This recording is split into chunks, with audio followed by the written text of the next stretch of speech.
Talk about how the economy is doing. And again, this is based on these roughly 250 conversations that we've had so far this year. We always ask companies about their sales and their profitability. Not every bit, and this will be a shock, not every company wants to tell us how their sales or profits are doing. We don't push it. If they want to talk about it, great. If they don't, that's fine too. But what's encouraging, and I've given you both the statewide and the Twin Cities data, is that both sales and profitability are up. We've got more companies telling us that their sales and profitability are up than not. I will tell you that sales are growing faster than profitability. And you're going to see in a minute, since we do this statewide, that there's some patterns here that suggest that the greater Minnesota economy is actually doing better and probably recovering more quickly than the Twin Cities regional economy. We also ask these companies about whether or not they are bringing a new product or service to market. Have they done so in the previous year, or if they plan to do so in the next year? This is a really important question because as much as Minnesota's economy has changed over the years, it is first and foremost a homegrown economy. We depend on innovation more in this state probably than most. So we ask, and you can see over time the effect of the recession, that innovation, the number of companies telling us they're going to bring a new product or service to market, got hit pretty hard by the recession. It's come back, but not nearly as much as we'd like it to. And what's interesting is that top line is the statewide rate of new product introduction. The lower line is the Twin Cities. And when you see the employment numbers, you'll see that the greater rate of innovation in greater Minnesota has really started paying dividends quicker when it comes to job creation than in the Twin Cities. We always ask companies about their fastest growing markets. One of the things that we noticed in the depths of the recession when we did these visits in 2008 and 2009 was that companies that told us they had customers outside the US, some of them never even had a recession. Those that felt the recession felt it considerably less based on the strength of the world economy. These are companies that somehow have found customers, whether it's in South America, China, India, you pick it. But that world economy has proven to be a great strength for Minnesota businesses. So since 2008, we've actively been looking for opportunities to help Minnesota companies find customers outside the US. That, as I mentioned earlier, is really a key ingredient to our state's economy. So if you look at the column on the left, that's the one we watch the most. That's the percent that tell us their fastest growing market is international. It's at about 9%. And here's the sort of discouraging part. It hasn't really moved. So we've been doing these visits since 2003. And that lower line, which is the international fastest growing category, has kind of bumped along at about 8–9%. The good news in that slide is that we've got more Minnesota companies finding customers elsewhere in the US, which is useful, but from our perspective, the international sales are really key. Businesses sometimes ask us, well, where should we look? And based on what we hear from Minnesota companies, the best advice that we can give them is look for a country where there is a new or developing middle class.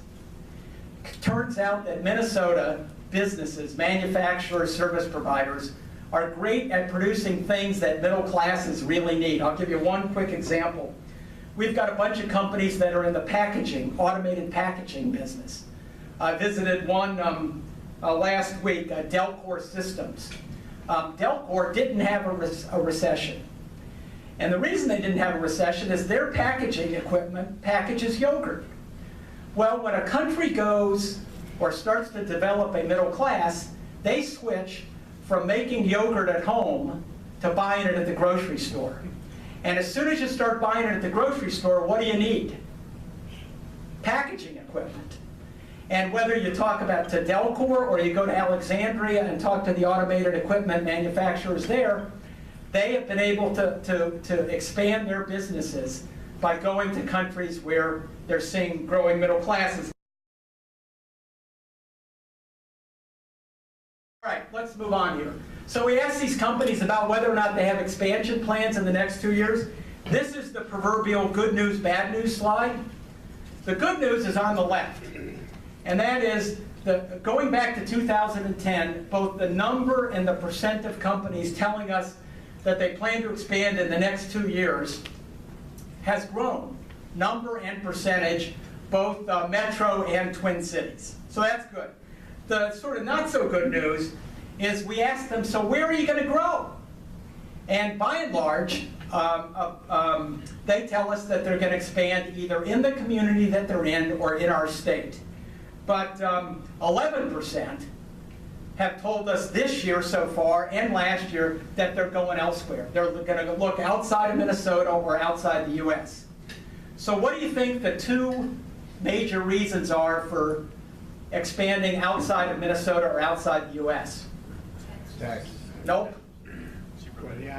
Workforce. Workforce is number 2. You know what number 1 is? This is, just put your business hat on. It's markets. And that's not surprising. On the workforce thing, we found that businesses, in Minnesota businesses anyway, don't have much tolerance for being unable to fill job openings.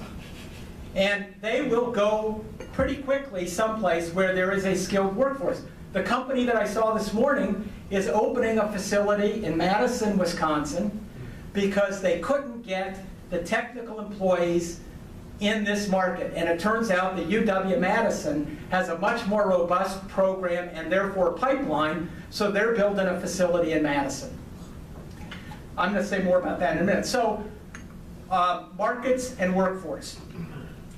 We go through a long list of characteristics of the community just to find out how we're doing on a scale of 1 to 5.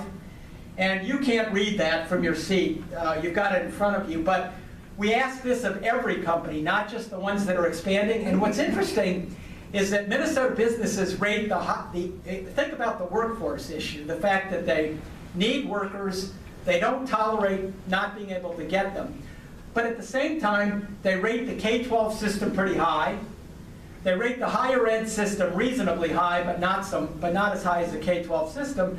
And if you want to see the areas where we really need to work, you'll look at this. This is the second graph. You can see it better on the pages in front of you. But there's no surprises on that list. It's healthcare, it's taxes, it's permitting, it's the cost of electricity. It's those kinds of things. But again, these are all companies, not just the ones planning to expand. Those companies that are planning to expand are really sensitive to the market and the workforce. So with that, let me talk a little bit more about the workforce. I think it's safe to say that we're creating jobs. And what's fascinating for us, and we have seen this since 2003, is that there's a mismatch between the jobs that are being created and the economy. The line, one's headed one way and the other one's headed the other way, and they're not even in the same plane. Just to illustrate that. So, are you going to create jobs or add employees in the next year? If you look at the far left column for both statewide and metro, you can see that the answer is yes. Although what's interesting is that the greater Minnesota picture is better. That's on the left. We're seeing a little bit of weakness in the Twin Cities. Again, I think the greater Minnesota economy is recovering faster than the Twin Cities. But then here's the most amazing thing. We say, okay, did you have difficulty filling the openings that you had? And roughly a third of the companies say yes, that it took them longer or they couldn't fill the job. And what's amazing about this is that we've been hearing this since 2003. This chart, we ask them what jobs are hard to fill. And so that's a bunch of different professions. On the far left are the high-skilled manufacturing jobs. So whether it was 2003, when the economy was relatively strong, or the depths of the recession in 2007 and 2008, or today a period of recovery, that hasn't changed. We have this persistent mismatch between the kinds of jobs that the economy needs and our ability to deliver those employees to Minnesota employers, because like I said, that distribution really hasn't changed. So what do we do about it? Just a couple things, and then I'll give you at least one company as an example. First, we need to better understand what employers need.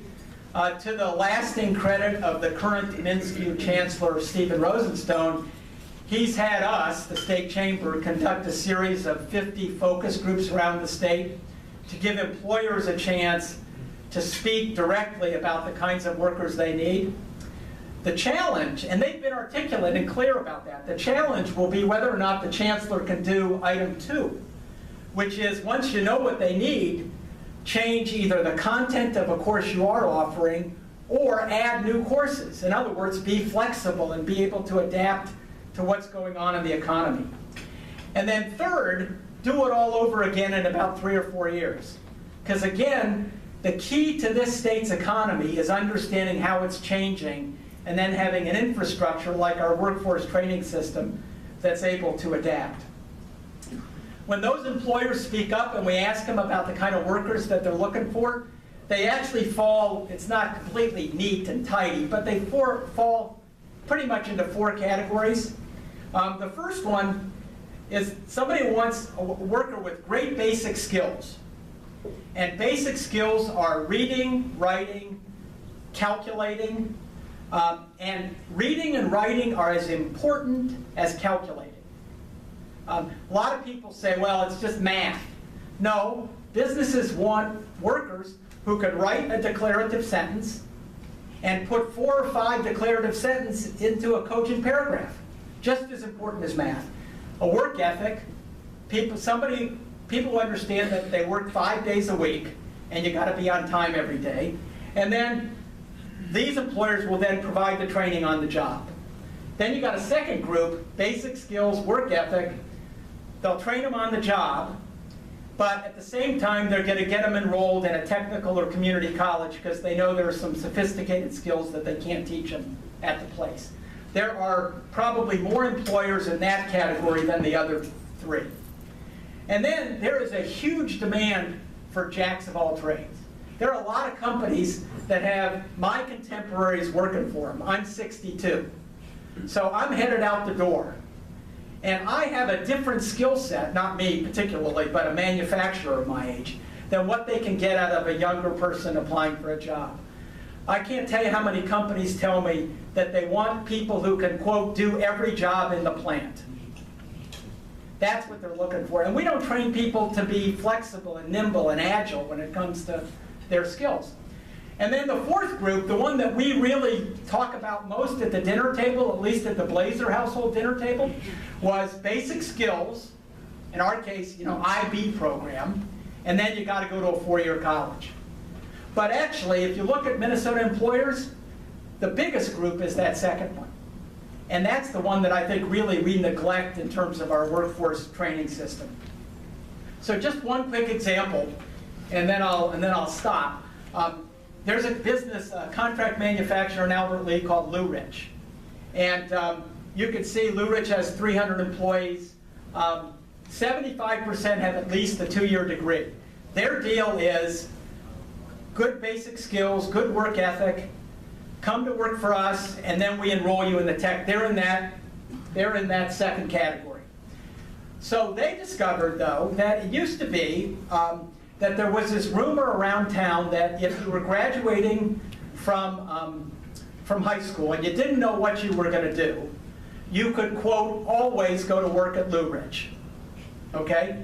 Well, what they did is they went to the high school, and you'll see this on the handout, and they went to the guidance counselors, and they told the guidance counselor the basic courses that a kid needed to take in order to, quote, always go to work at Lou Rich.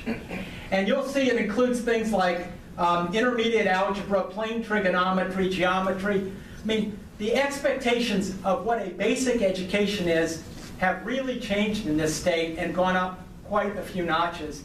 And I don't think that we fully understand that.